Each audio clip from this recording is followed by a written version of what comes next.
Que o time treinou a semana inteira e o desempenho foi ruim, é óbvio. Que o time não pode treinar a semana inteira e jogar tão mal, também é óbvio. Que tem que haver uma cobrança em cima dos jogadores e do técnico por conta de uma atuação tão fraca, também é óbvio. Mas também é óbvio que existe uma situação no clube. Eu vou ter que lembrar de novo o texto que eu publiquei no meu blog no dia 2 de janeiro, faz um aninho daqui a pouco, mas sábado faz um ano que eu escrevi o texto. Um ano. É verdade. Nunca foi tão atual. Nunca foi tão atual. O Flamengo vive sempre no fogo cruzado da briga política. Daqui a mais ou menos 11 meses, né, teremos uma eleição presidencial. Essa eleição já começou, né?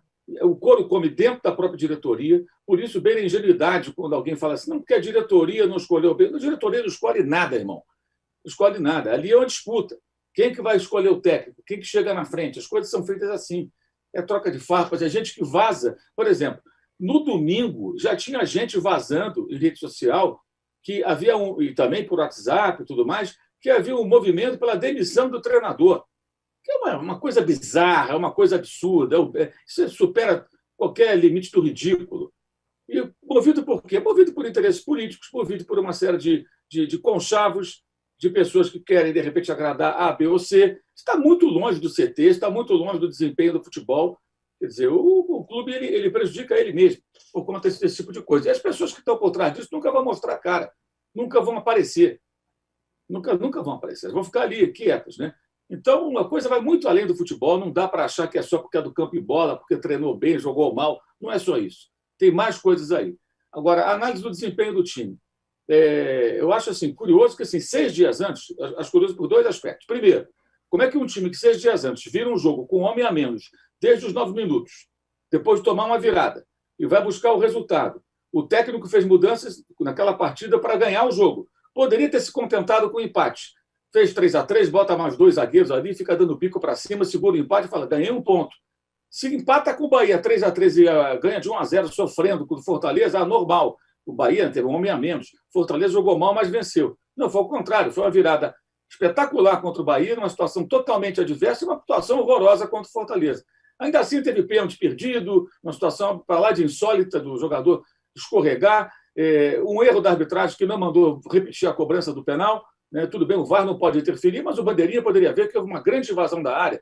Não justifica e não minimiza a péssima atuação. Óbvio que não. Mas são fatos dessa partida. Uma grande defesa do goleiro do segundo tempo. No sábado, com 15, 20 minutos, dava para perceber o seguinte: se o Flamengo vencesse o Fortaleza, seria aquele jogo vencido com dificuldade, que faz parte dos pontos corridos. Todo mundo passa por isso. Como é que o São Paulo ganhou do Goiás? Com bola que não sabe se entrou no sofrimento danado, é o líder do campeonato.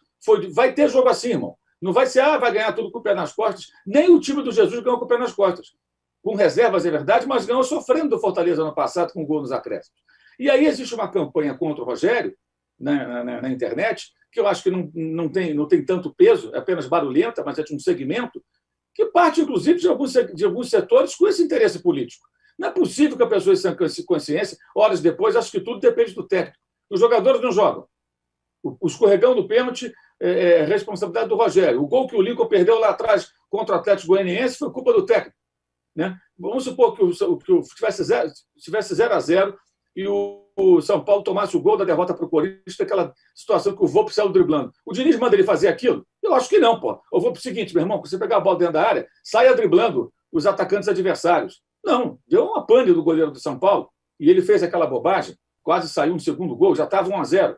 Acho também que o técnico não fala, Lincoln, deixa o pezinho aqui. O Hugo dribla dentro da pequena área para ver se é legal. São erros individuais, acidentes como o do Pedro, que foi um escorregão, né? Que tudo está sendo colocado na conta do técnico. E por que isso? Em função da escolha ser de uma ala política, e existe uma outra ala política que sempre vai tentar se aproveitar daquilo que não vai bem no futebol para caracterizar um fracasso de uma gestão. Isso é uma gestão específica do departamento de futebol. Isso é muito claro, isso é muito óbvio. E é sórdido, porque isso vai prejudicando o próprio clube, que vive sempre nesse turbilhão. Eu repito, escrevi dia 2, é só pegar lá e ler. Está tudo claro, está bem claro, está lá no meu blog. É exatamente aquilo ali, sem tirar nem pôr. E isso vai ter sempre impacto dentro do campo. No geral, são 6 jogos com o atual treinador do Flamengo no campeonato, 2 empates.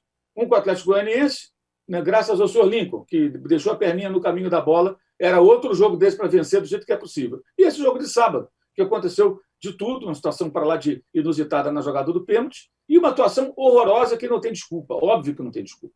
Treinar uma semana e jogar aquilo não tem desculpa. Mas é engraçado porque é o seguinte, hoje o time elogiado, e merecidamente elogiado, porque ele lidera o campeonato, que é o São Paulo, tem um técnico que está lá há mais de um ano no clube, um técnico que já protagonizou vexames de eliminações constrangedoras, como o Mirassol, como o Lanús, da maneira que foi eliminado, que não passou da fase de grupos da Libertadores, num grupo que tinha LDU, ficou pelo caminho, e que hoje, depois de muitas chances para errar, está surfando numa onda do seu bom trabalho do momento.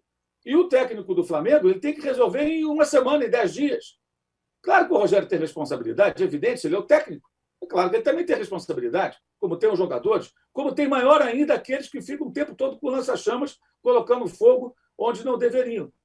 Então, é todo um contexto, e aí você vai pegar a rede social, que é a voz hoje da torcida, porque não tem estádio, então você não tem manifestações em loco, né, de torcedores vaiando, aplaudindo, pedindo fora fulano, escala ciclano, tudo mais, é uma situação bem diferente do padrão. E na rede social você percebe também a torcida do Flamengo, que eu já falei que é a Flaminini, que é aquela que acha que o clube foi fundado em 2019, começou a torcer no ano passado e acha que tudo vai ser maravilhoso. E soma-se a essas viúvas do Jorge Jesus, que está sofrendo lá em Portugal, né? E que, se continuar perdendo, vai perder até o emprego. A chapa está quente para ele, a coisa vai mal para o Jesus em Portugal. E esses caras acham que, se o português volta, ele aperta lá uns 3 botões, coloca uma tomada ali, pum, volta. Não é assim. Não é assim. Já não vinha jogando bem com ele. As coisas não são tão simples no futebol. E agora surgiram até as viúvas do Domi, que aí é brincadeira, a viúva do Domi. O Flamengo tinha a pior defesa do campeonato. E o cara vai me falar que o Domi que era bom. O Domi foi um tiro do pé, foi uma tentativa que não deu certo. Eu até não fui contra a tentativa, é melhor tentar com o auxiliar do Guardiola do que botar mais um técnico mais do mesmo. E não tinha muita opção, no meio da pandemia. O erro, vou fazer um contrato com uma multa altíssima. Ali foi uma grande lambança. Não sei por que fizeram aquilo. Mas foi uma tentativa que não deu certo. Achar que com o Domi o time criava mais. Como não criava mais? Tomava quantos gols? Tinha uma defesa igual a do Goiás, as piores do campeonato. Tomou de 3 do Atlético Goianiense, 4 do São Paulo, 5 do Del Valle, 4 do Atlético Mineiro, oferecendo tudo o que o São Paulo queria. Qual foi o grande jogo do São Paulo nos últimos tempos? Só contra o Domi. O único grande jogo do São Paulo, pode lembrar, não teve outro. Agora, viúvas do Domi, como diria o outro, está de sacanagem, não é possível, pô. Como assim, viúva do Domi? Achar que o Domi agora... não dá, gente. Aí não dá. Então, assim, o Flamengo, ele machuca ele mesmo, prejudica ele mesmo, com torcedores que ficam fazendo barulho em rede social por nada, e com essa briga política que é o grande problema do clube. É o grande problema do clube. E é muito curioso isso, porque, repito, o técnico que está no momento, sendo merecidamente elogiado, liderando o campeonato, teve várias chances para errar. E errou várias vezes, hein? Mudou a forma do São Paulo jogar, sofreu influências, críticas, repensou. E isso é um mérito bacana do Fernando Diniz, porque ele foi mudando e ajustando a equipe da maneira de jogar, muito em função até do que vinha acontecendo. É só pegar, por exemplo, o jogo do São Paulo contra o Flamengo, os 3-0 no Morumbi. Como é que jogou o São Paulo ali? Não jogou com a posse de bola ali, não, jogou esperando. O seu campo estava em vantagem, tinha vencido o jogo graças ao seu Hugo, né? E aí a culpa é do técnico. Quando o Hugo faz aquela lambança, a culpa é do técnico. Ele entregou já uma vantagem para o São Paulo naquele primeiro jogo. Ele não fazia isso no começo.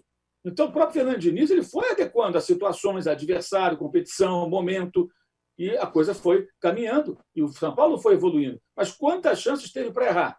Quantos fracassos pode ter? O Rogério foi eliminado de 2 competições. O cara caiu de paraquedas. Estreou no jogo contra o São Paulo. Então, assim, é muito difícil um ambiente como esse, as coisas caminharem bem. E acho que o torcedor do Flamengo não pode ser ingênuo de achar que tudo se resume ao campo e bola. Qual?